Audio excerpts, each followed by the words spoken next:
Mesdames, Messieurs, bonsoir. Le sommaire de ce journal. Cotonou respire enfin propreté. La phase active du projet de salubrité de gestion des déchets dans le Grand Locou est déjà une réalité. La phase expérimentale est en cours. Le constat dans ce journal. Des millions de personnes dans le monde sont touchées par des catastrophes naturelles. La Journée internationale de la prévention des catastrophes naturelles, célébrée ce 13 octobre, est une occasion pour sensibiliser aux effets des catastrophes et leurs conséquences sur la société. Et puis on parlera des villes, ce milieu physique et humain où se concentre une population qui organise son espace en fonction de ses besoins, de ses activités propres et de son environnement.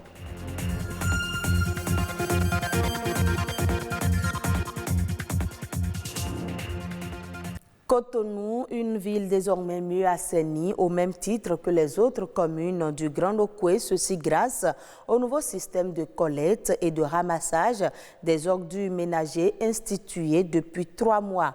Un nouveau pas a été franchi avec la réception du reste du matériel commandé par la société en charge de la gestion des déchets et de la salubrité du Grand Locoué. Alessandra Dioton a fait une incursion dans les rues de Cotonou pour constater l'exécution du projet. Des berges lagunaires propres et dégagées. Plus d'ordures déversées au niveau de dépotoirs sauvages ou jetées dans les bas-fonds par les structures de collecte. La composante salubrité du projet de modernisation et de gestion des déchets solides dans le Grand Locoué apporte une révolution dans le secteur. Vous allez voir qu'il y a une dizaine de baumes qui circulent sur les grandes artères. Puis, systématiquement, aujourd'hui, les déchets qui sont ramassés dans les maisons ne restent plus dans les quartiers, ne restent plus dans les villes. À l'œuvre sur le terrain, une équipe coordonnée de main de maître par le directeur opérationnel adjoint qui explique. Le premier maillon, c'est la pré-collecte. La pré-collecte, c'est le déplacement des déchets, des ménages, en tout cas des producteurs, vers les points de regroupement. À partir de ces points de regroupement commence la collecte des déchets, la collecte et le transfert. Et à partir de ce centre de transfert, nous convoyons les déchets vers les lieux d'enfouissement technique. Le centre d'enfouissement technique se trouve soit à 54 km de Cotonou à Tacon, soit à 35 km de Cotonou à Ouessé dans la commune de Ouida. Quartier Fidrosset, un dimanche matin. Ferdinand Davy, superviseur de zone, et son équipe est surpris travaillant d'arrache-pied pour débarrasser les ménages des ordures. Le boulot, c'est 7 jours sur 7. Les ordures sont ramassées régulièrement et c'est plus propre qu'avant comparé à ceux qu'on payait. C'est une très belle méthode parce que ça émane de l'innovation, ça émane de l'ingéniosité. C'est très bien, nous saluons le gouvernement pour cet effort qu'il fait. Tous les ménages sur le territoire ciblé ne jouissent cependant pas encore des avantages du projet. C'est le cas, par exemple, dans cette zone du quartier Agla. Comme les connecteurs des ordures ne viennent pas régulièrement, moi je me suis abonné à un gars du quartier et il vient me vider ça à tout moment. Quand il finit de collectionner les ordures chez nous, il va vider ça dans les bas-fonds. La fois dernière, ils sont venus, mais ils sont passés juste dans l'avant. Parce que les ordures étaient beaucoup, on a creusé un grand trou là, on a ramassé les ordures dedans. Ce que nous déplorons au fait, c'est le fait qu'on n'ait pas affecté des camions de ramassage dans notre zone. Le superviseur de zone se défend. Normalement, on ne devrait pas passer dans les rues pour ramasser auprès des ménages. Donc c'est compte tenu des plaintes et compte tenu de la situation de la saison pluvieuse qu'on a mis à disposition les baumes qui ne passent que les dimanches. La satisfaction de tous les ménages n'est plus qu'une question de temps, assure le directeur opérationnel adjoint de la SGDS. On parle toujours des villes, mais de façon générale, les villes sont des espaces de concentration humaine qui participent au développement socio-économique des pays selon leur statut ou leur taille. Au Bénin, plusieurs villes sont devenues des pôles d'attraction des populations et activité économique. C'est le cas des villes de Cotonou, Porto Novo, Ouidah, Abomey-Calavi, Parakou et autres. Comment naissent les villes et sont-elles planifiées comme pôle de développement? Des questions auxquelles Daniel Runkpevi, urbaniste, donne ici des réponses. Nos villes aujourd'hui sont nées d'abord spontanément. Lorsque vous remontez l'histoire dans des villes béninoises, les villes ont leur propre histoire. L'histoire de Porto Novo est différente de l'histoire de Ouidah. Et l'histoire de Ouidah est différente de l'histoire de Cotonou. D'accord? Je prends le seul exemple de Cotonou pour dire la ville de Cotonou est partie du WAF, qui a été l'embryon du port autonome de Cotonou. Donc, le besoin de débarquement des colons qui cherchaient où débarquer pour pouvoir s'approvisionner en matières premières. Mais à partir du moment où Cotonou est parti de cet intérêt, c'est devenu une attractivité. Ça a commencé par appeler les populations des environs, les Hula, les fonds ont commencé par arriver. Les populations de Ouidah également ont commencé par délaisser Ouidah pour venir à Cotonou parce qu'il y a un intérêt à Cotonou.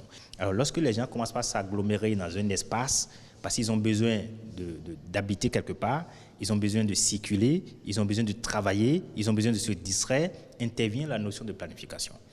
Et aujourd'hui, l'histoire de nos villes au Bénin a montré que les documents de planification n'ont pas suivi. La plupart du temps, nous n'avons pas planifié nos villes. Donc, nos villes n'ont pas été planifiées. Et lorsque des documents de planification ont existé, nous avons fait beaucoup d'études aujourd'hui qui ont montré que ces documents n'ont pas été mis en œuvre. Il y a eu des efforts qui ont été menés par les pouvoirs publics en termes d'assainissement des voies, en termes de pavage des voies, en termes de bitumage des voies.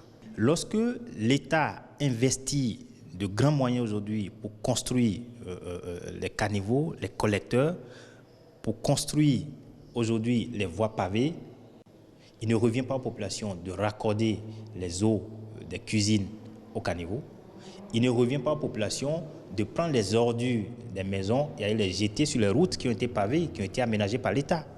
Lorsque l'État investit de grands moyens aujourd'hui pour construire les caniveaux, les collecteurs, pour construire aujourd'hui les voies pavées, le citoyen doit participer à la propriété du cadre de vie, au maintien du cadre de vie. Des villes propres, des villes économiquement planifiées, mais attention aux catastrophes naturelles qui défigurent ces villes. La prévention est de mise et justement les Nations Unies y ont pensé et dédié cette journée du 13 octobre à la réduction des risques des catastrophes.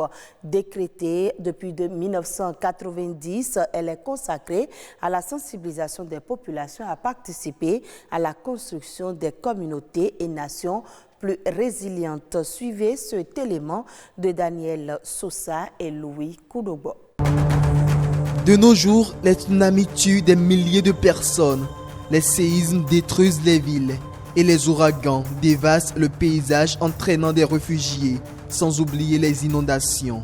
On parle de catastrophe naturelle lorsqu'il y a un événement naturel qui cause des dégâts importants de perte en vie humaine, dont les dégâts dépassent la capacité d'adaptation des populations.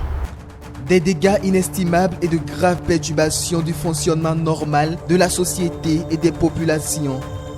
Les catastrophes naturelles résultent de l'interaction de plusieurs phénomènes naturels. Au Bénin, les catastrophes naturelles qui sévissent plus, c'est l'inondation, la sécheresse, il y a les tempêtes, il y a l'érosion côtière. Le réchauffement progressif du climat est un phénomène naturel qui fait qu'il y a les fontes glaciaires au niveau des pôles qui entraînent le débordement au niveau des océans, qui causent par exemple les tempêtes, qui causent également l'érosion côtière. Il y a aussi l'émission des gaz à effet de serre. Ces émissions-là aussi constituent à la fonte glaciaire au niveau des pôles qui en réalité amplifie sur les territoires le phénomène des catastrophes naturelles. Depuis 2001, 8416 catastrophes naturelles ont été enregistrées dans le monde. Celles-ci ont fait plus d'1 million de victimes avec une perte de 1262 millions de dollars, soit plus de 694 milliards de francs CFA comme dommage sur le plan économique. La seule solution qui s'impose à l'humanité pour contrer ces fléaux naturels reste la prévention et une prévention de base. La grande population de demain, les jeunes de demain, les ministres de demain, c'est les enfants que nous avons aujourd'hui. Il faut commencer par éduquer les petits-enfants déjà à l'école de base sur la prévention des catastrophes naturelles, les méthodes de sauvetage. Il faut éduquer suffisamment sur ça. Vous allez aujourd'hui en Japon, on éduque les enfants comment se sauver quand il y a des événements vraiment dramatiques qui arrivent à l'improviste. Des curricula de formation qui serviront de base pour la sensibilisation, ce qui constitue alors une approche de bonne gouvernance des risques de catastrophe.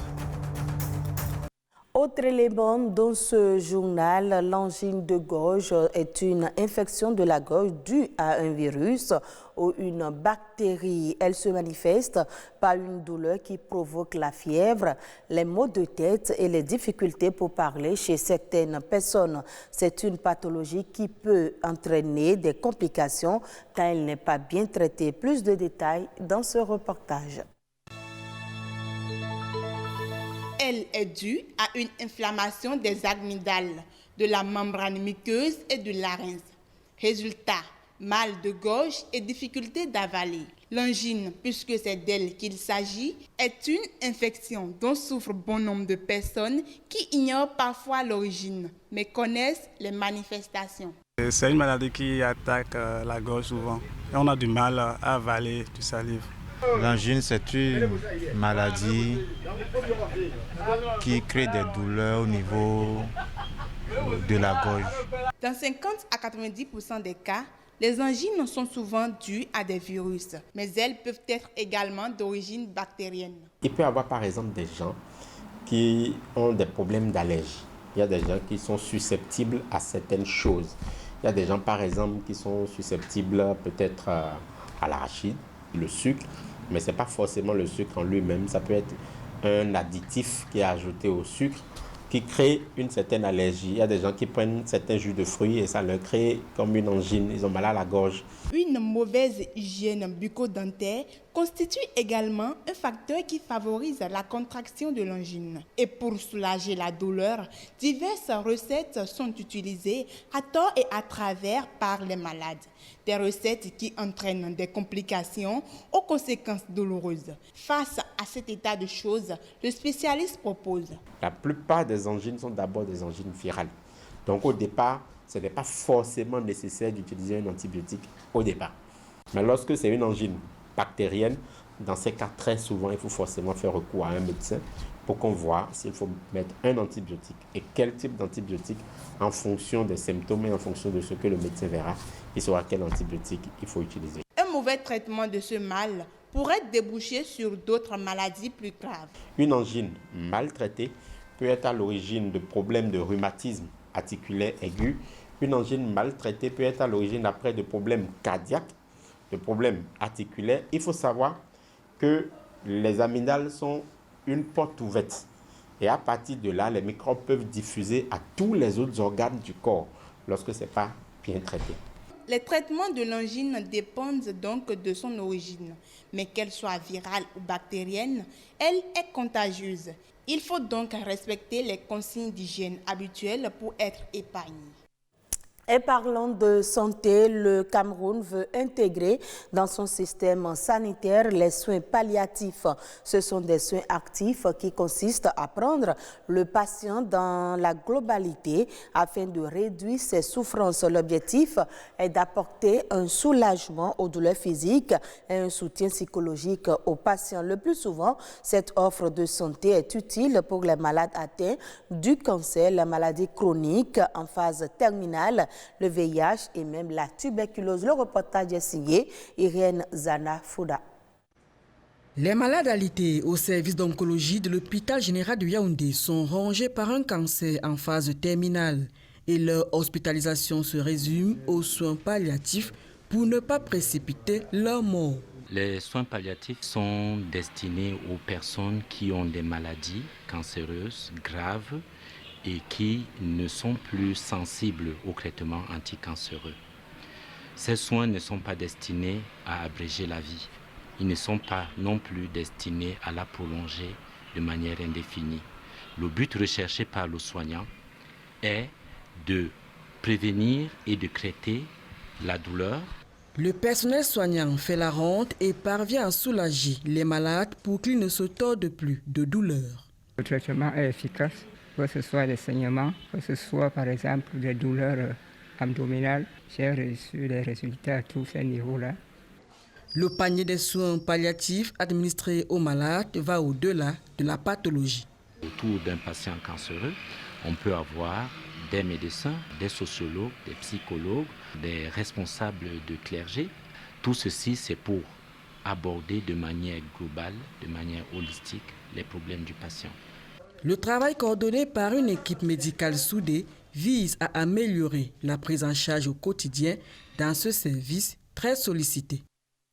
Et puis, le gouvernement du Sud-Soudan a annoncé que sa devise nationale, la livre sud-soudanaise, sera bientôt remplacée par une autre monnaie. Cette situation est due à la grave crise économique que traverse le pays et qui n'arrange pas la tendance à la thésaurisation observée au sein de la population. Il s'agit d'une décision du gouvernement visant à contrer la crise économique et la dépréciation de plus en plus inquiétante de la livre sud-soudanaise, alors que la pandémie du coronavirus a entraîné une chute des coûts du pétrole et fait ainsi baisser les revenus du pays. La monnaie a perdu de sa valeur, s'échangeant jusqu'à $1 au marché noir. Et c'est la fin de ce journal. Merci à vous de l'avoir suivi. Retrouvez cette édition sur le site de l'OACTB, www.oactb.bj. Très bonne suite de nos programmes.